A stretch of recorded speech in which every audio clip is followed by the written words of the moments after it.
Bonjour à tous, c'est Zimbabwe, on se retrouve aujourd'hui pour une nouvelle vidéo de l'amour, pour donc les événements du 25 mars.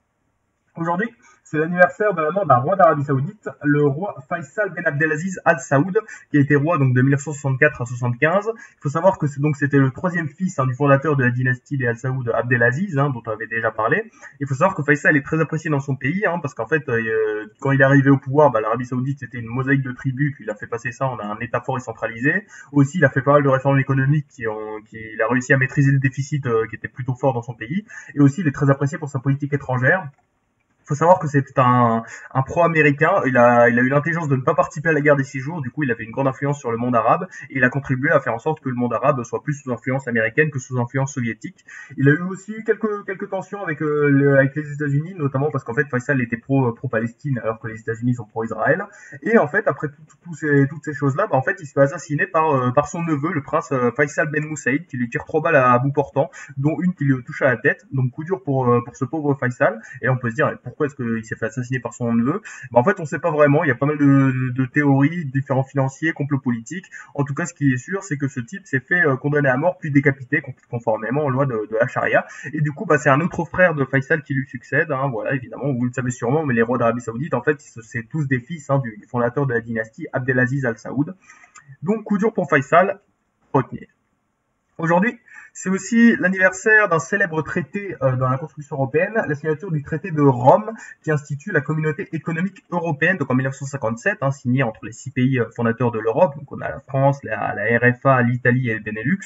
Et donc il faut savoir qu'en fait ce traité relance la construction européenne, parce qu'en fait quelques années avant, il y avait eu un projet donc de communauté européenne de défense qui avait échoué. Et du coup, en fait, ce traité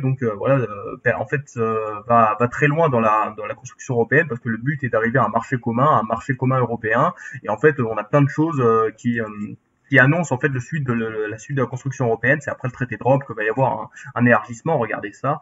Et là, on voit que l'Europe de plus en plus se démocratise, de nombreux pays entrent dedans, il va y avoir un acte unique européen des années 80, le traité de Maastricht, tout ça, et en fait tout ça est annoncé par ce traité qui institue donc la communauté économique européenne.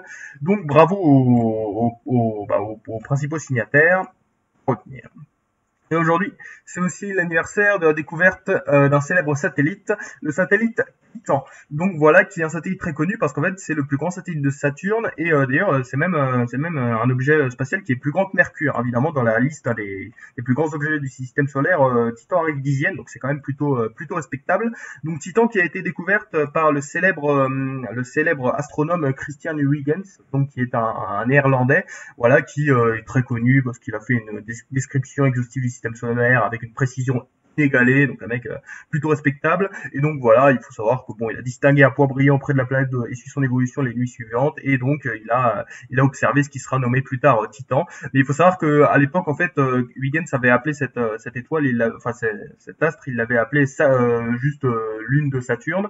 Mais ensuite, c'est quelques siècles plus tard que John Herschel a décidé d'appeler donc ce satellite Titan, donc en référence aux Titans qui étaient les frères et sœurs de Chronos dans la mythologie grecque. Mais il faut savoir que Titan en fait est un astre plutôt intéressant parce qu'il y a pas mal de théories sur la vie sur Titan. Parce qu'il faut savoir que Titan en fait a pas mal de caractéristiques proches de la Terre, notamment sur l'atmosphère, tout ce genre de choses. Il y a des saisons sur Titan, et donc il y a pas mal de théories qui disent qu'il y aurait des potentielle vie sur Titan.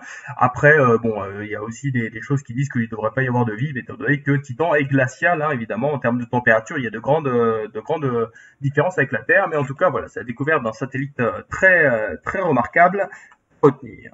Voilà donc les 3 événements du jour. On a la mort de Faisal Ben Abdelaziz Al Saoud en 1975, donc la signature du traité de Rome qui institue la CE en 1957, et donc la découverte du satellite Titan par Christian Huygens donc en 1655. C'était Zimbabwe. Merci d'avoir regardé.